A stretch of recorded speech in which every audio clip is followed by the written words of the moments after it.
This is the Living Vernazzano podcast, brought to you by The Church at Riverstone, a fellowship of the Church of the Nazarene in Madera, California. We are a podcast that discusses the intersection of Scripture and our lives. Together, we continue the conversation that was started each preceding Sunday morning in our worship gathering.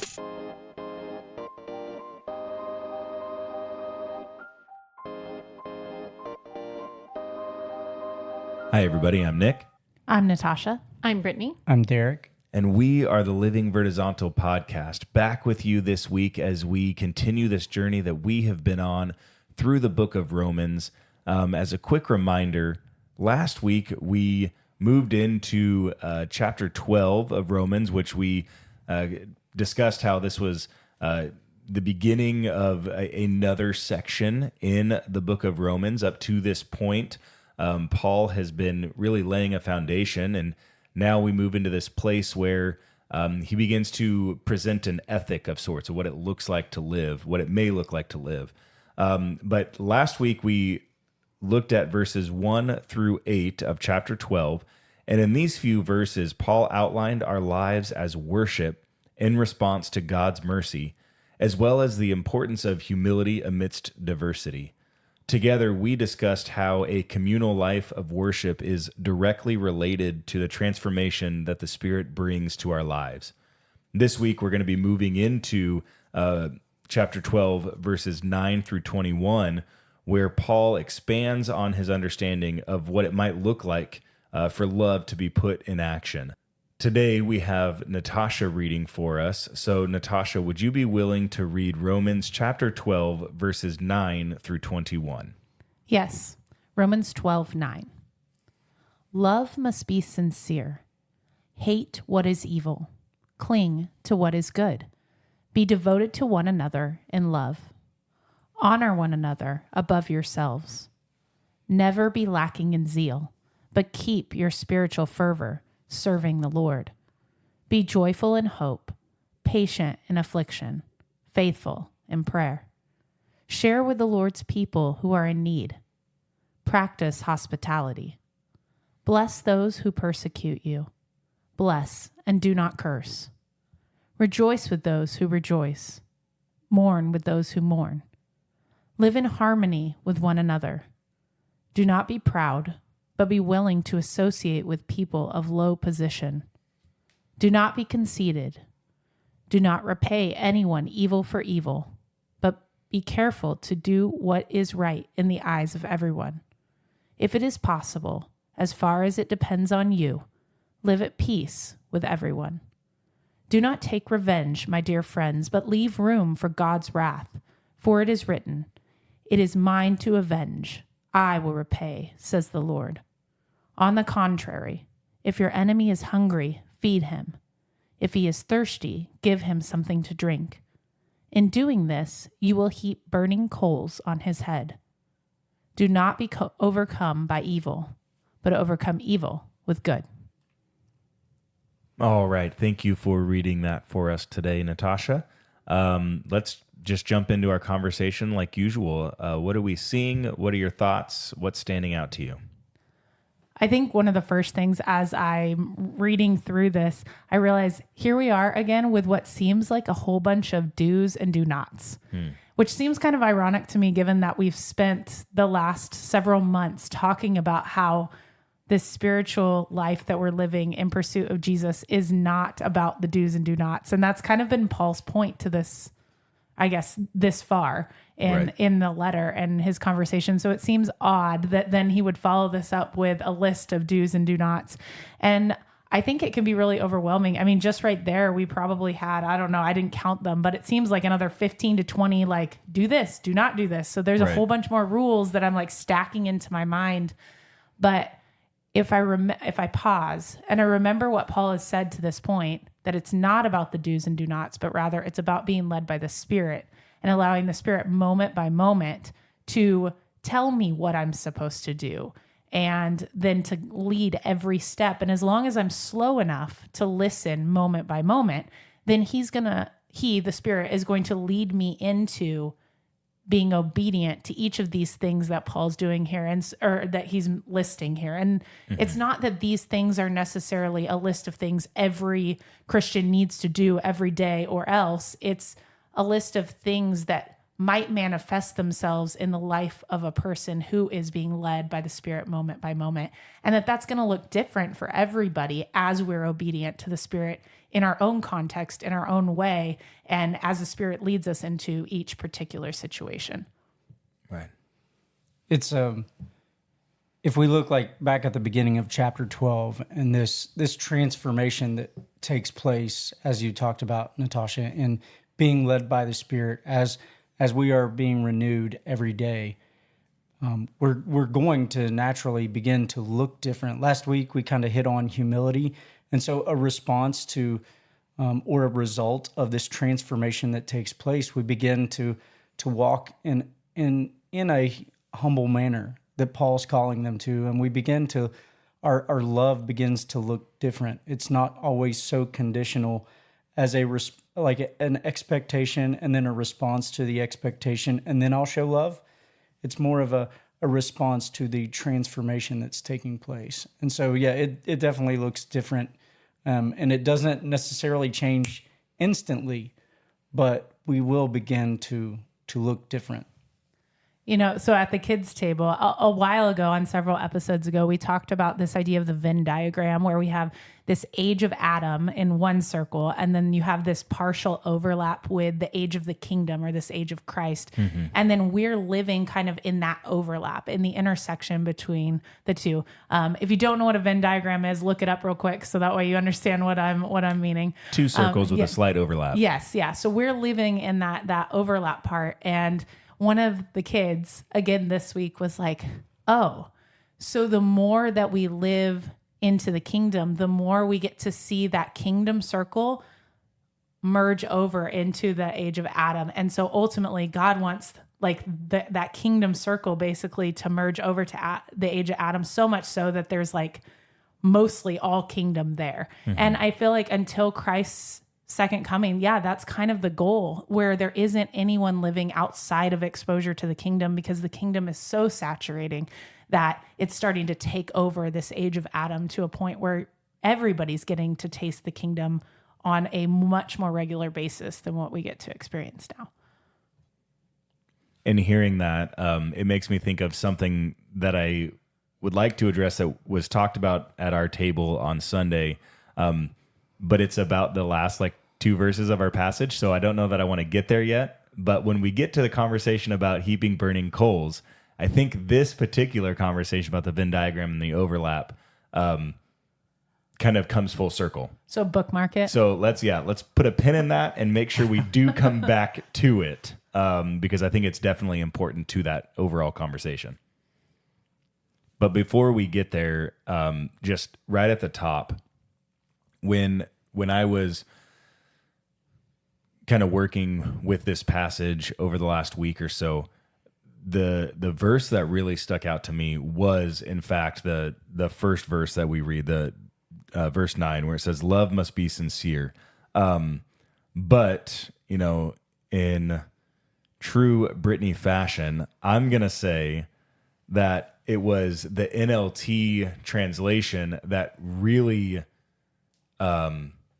made this verse stick out to me, because I think reading "love must be sincere," it's like, well, yeah, love must be sincere. I understand that, but it wasn't until I read NLT where I was like, oh yeah, that's a whole new level of understanding for me in this love must be sincere. And so NLT says, don't just pretend to love others, really love them.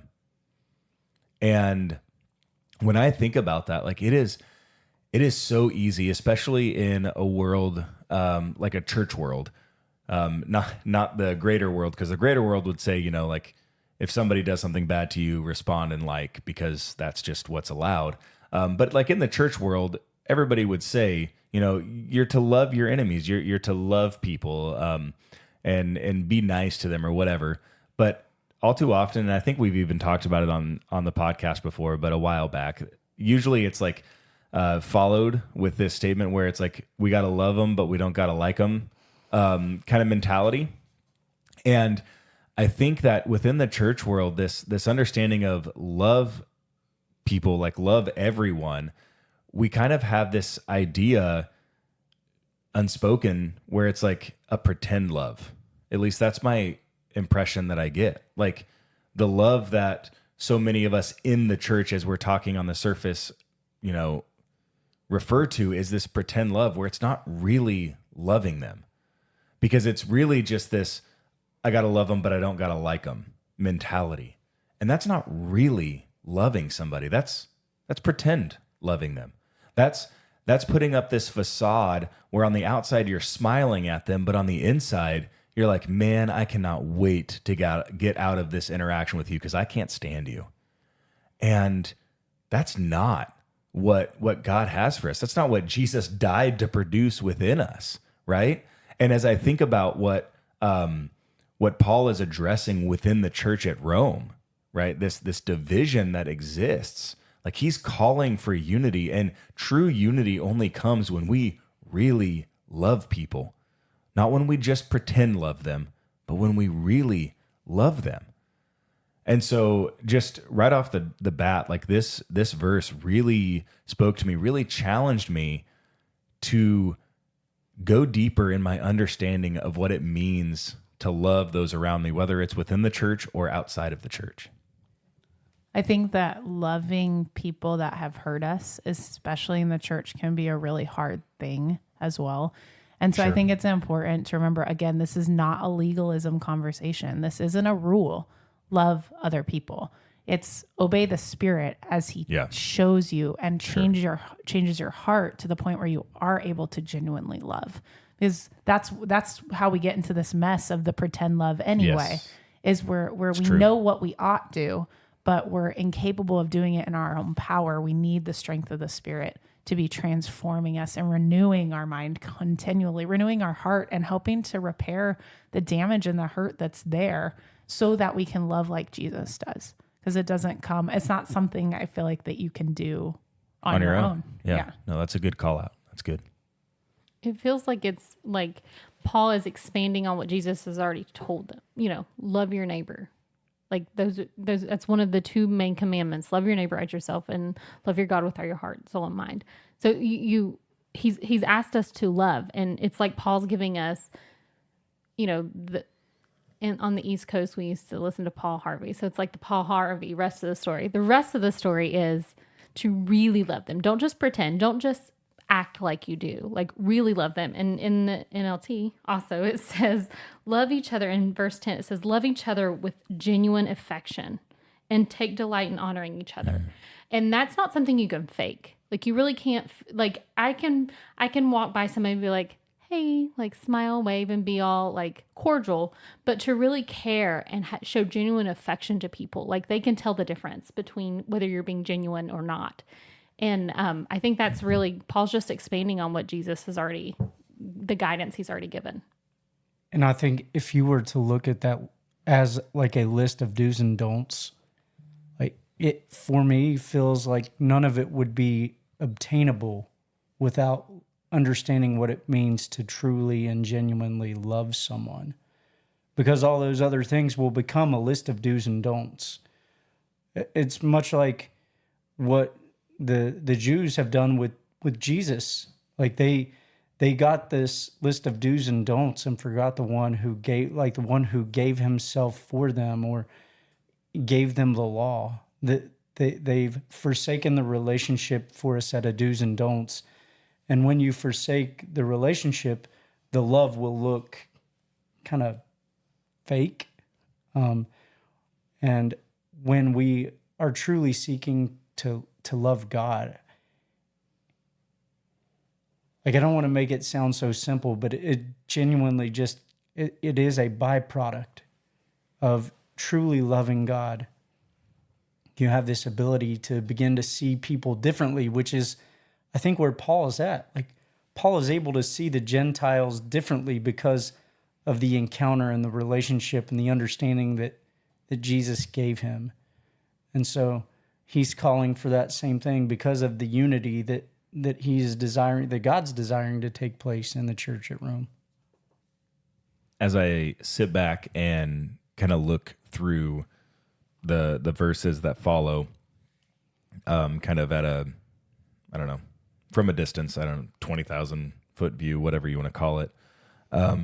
Something that I'm seeing is a call, or maybe an expectation, that when we are living our life in pursuit of the Spirit, right, in pursuit of Jesus, and allowing the Spirit to work in us, a natural byproduct of it is going to be this mutual abiding that occurs, where Christian community flourishes.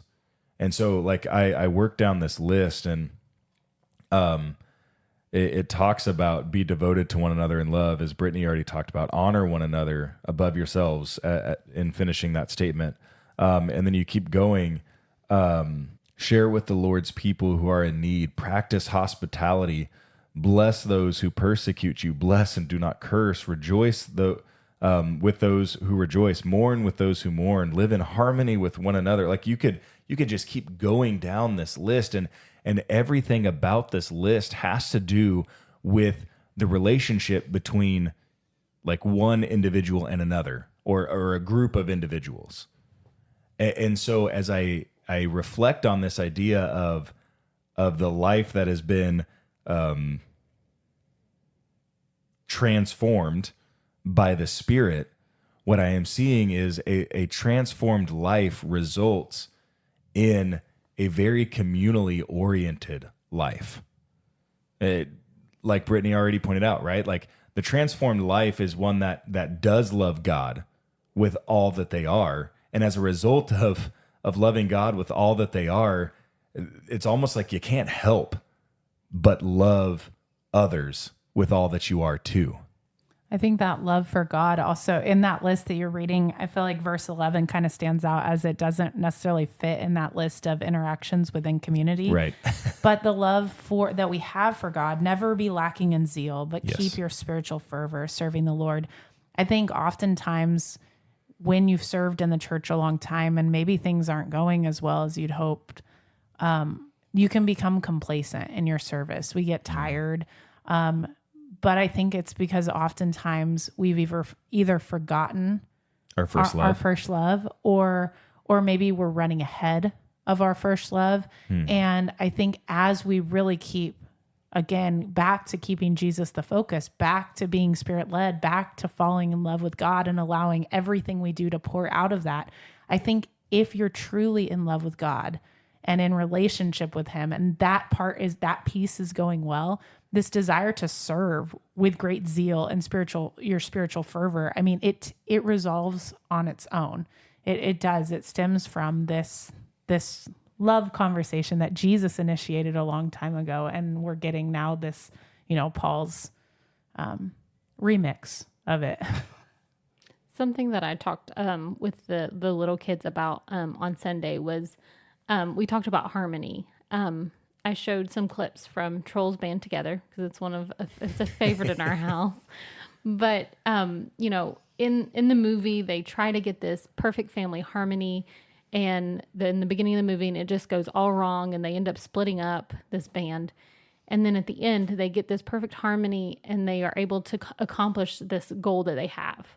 I won't give it away because it's a good movie. But I was trying to explain this to the kids about, what harmony is and what it looks like. And, I was thinking about, I love to sing harmony. And one of the main things when you're singing harmony is you have to listen very, very well to whoever you are going to harmonize with.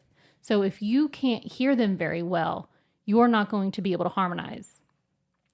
You might get lucky, but more likely than not, you're probably not going to hit the right note because you can't hear what the sound that the other person is making. And I got to thinking about, when we are trying to be in harmony, I think it's important that we take in that conversation about work hard and serve the Lord, and mine says work hard and serve the Lord enthusiastically. We have to. That's very important in there because we need to know who we're listening to follow, to be in harmony. And if we're trying, Derek and I both have experience where people were in harmony, but they were in harmony with the wrong thing. We were in harmony, following someone else as opposed to following Jesus and listening to Jesus. But if we're listening and hearing and following his lead, then, and everybody's doing that, that's where we get that perfect harmony that I think Paul is really speaking to here. And if the church can't show what harmony looks like, how is the world going to know what harmony looks like? All we have to do is like turn the TV on or scroll our phone and see like all the dysfunction that is taking place. If we want the world to experience harmony, it's going to have to be through being led by the Spirit. As you were saying what you were just saying, Derek, the thought that came through my mind was just that line from the Casting Crowns song. It's got to start right here. Like if the world is going to understand harmony, to experience harmony, like it's got to start here in the church with the people who are supposed to be following Jesus, the one who does bring us into perfect harmony, as Brittany was talking about. Like I think also about the conversation that Natasha was having earlier with the Venn diagram conversation. Like the overlap is so desperately needed. I know when I was in school and I had to fill out like a Venn diagram for a story or something, I really wanted the middle part to be small because it was easier to fill out because there was like a very black and white difference that existed. But when we're talking about this idea of the age of Adam and the age of Christ and the overlap that exists, man, as somebody who is trying to pursue Jesus with everything that I am, and I think everybody else around this table and everybody who's listening, I would imagine like our desire is that overlap would be huge. That there wouldn't be a place that isn't somehow affected by the age of Christ. But if that's going to be a reality, if that's going to be something that does happen, the only way that happens is when our focus is a single focus on Christ and Christ alone, and then allowing him to live in us and through us and out of us. And in so doing, you start to see this perfect family harmony exist within the church, within the people who are pursuing Christ intentionally. And then you begin to see that harmony expand out as people watch from the outside going, man, what they have is different. What they have is special. What they have is something that I want. And then we're able to say, but what we have is Jesus. Nothing more, nothing less. It's Jesus. And then they start focusing on it and they start singing the same tune. And we begin to see this Venn diagram collapse into a circle. And we have the incredible opportunity to participate in this inbreaking of the kingdom of God. Yeah, we got to quit treating the kingdom like it's something to look forward to in the future. I was going to say, I feel like so oftentimes as the church, our focus is honestly on pointing out the differences. We spend most of our effort, it feels like, saying like, this is, look at the brokenness of the world. Look at, instead of spending our effort trying to merge the two, we often do a lot of like separation. Well, how can we have a Christian version of this particular thing? Like, how do we desecularize this aspect of an enjoyable like community feature? Yeah. And I feel like in doing that, we're not really living toward the increased overlap. We're trying to actually separate two circles, which isn't the unity that Christ is trying to achieve. And it's not the reconciliation that's consistent with the love that he's calling us to. And so, yeah, it's kind of I don't know, maybe we've been looking at it not with the correct lens. And thinking about not looking at things correctly through the correct lens, something stands out to me in this passage as well. And maybe this is where I bring up what I had said earlier in the conversation about putting a pin in the last couple of verses because I wanted to talk about it. So at our table on Sunday, Verse 20 was a verse that kind of caused pause around the table. Not because of the first part where it says, if your enemy is hungry, feed him. If he is thirsty, give him something to drink. But this second part that says, in doing this, you will heap burning coals on his head. And it caused pause, probably for the same reason you're thinking about right now. But to say it explicitly was like, that seems inconsistent with what Paul has been talking about. I mean, if even in the verse but before this, if we're not to take revenge, but leave room for God's wrath, why on earth would we do something so we could heap burning coals on somebody's head? That almost sounds like revenge, right? So just within the verses around it, it seems inconsistent.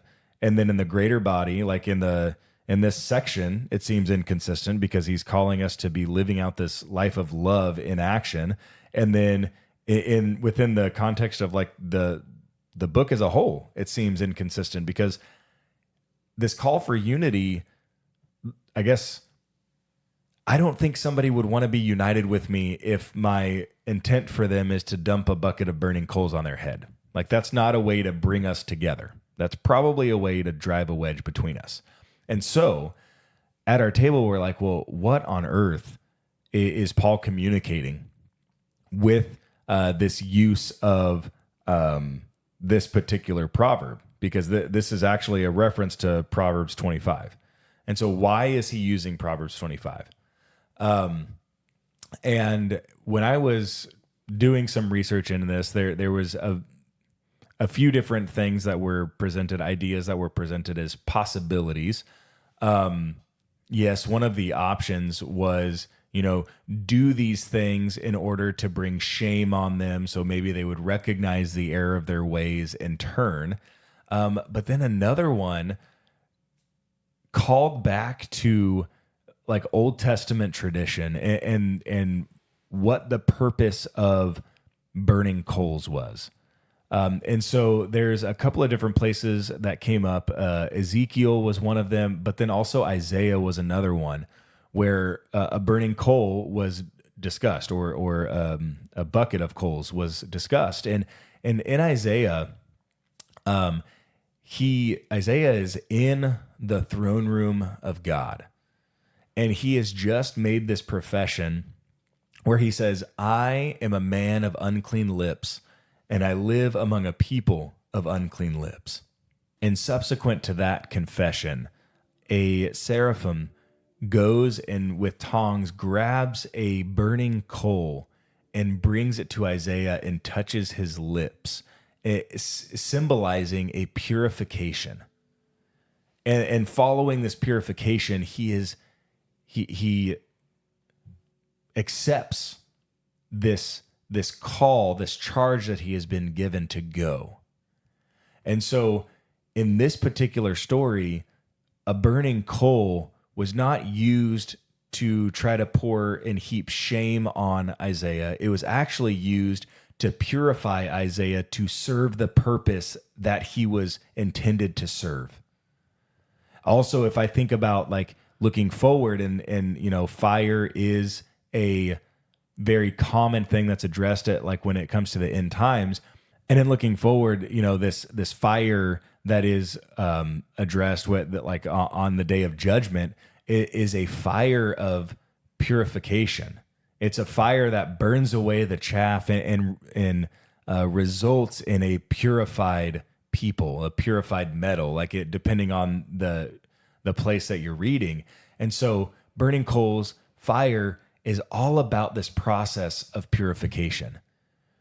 And so as I think about this conversation that we've been having about the Venn diagrams and about how we have this task, this opportunity to be a kingdom people that allow that overlap to get bigger and bigger and bigger, in context with this conversation of heaping burning coals on our enemy's head actually being something that results in purification rather than as a punishment, I begin to understand that that the actions that we live out, like the action of feeding my enemy when I see that they're hungry, or giving them something to drink when I see that they are thirsty, those are actions that are indicative of the inbreaking of the age of Christ. And as the age of Christ breaks in around us, as people encounter it and engage with it, it sets the stage for a purifying work to be done within them. And so if we think about this idea of what we do being something that can heap burning coals on the people around us, we begin to recognize that what we do potentially brings in the age of Christ more and more, and is actually purifying in a way. And I know this may be an uncomfortable thought for us, but to think that our actions and the way that we live might actually be a part of the purification process that Jesus is attempting to do in the lives of those around us is a little bit overwhelming.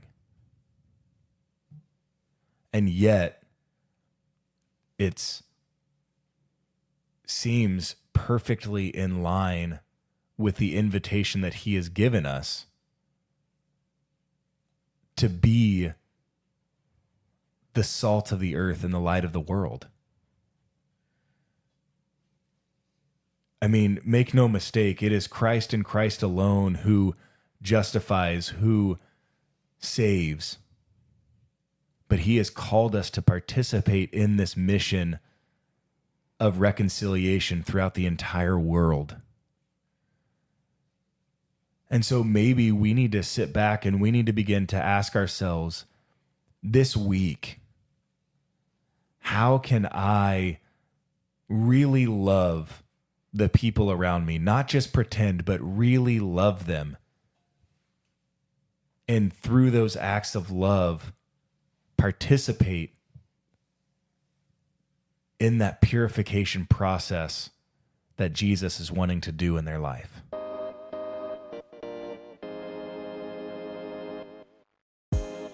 As you journey with us, we recommend purchasing Midweek Meditations, A Journey Through Romans, Part 2, which is available for purchase on Amazon.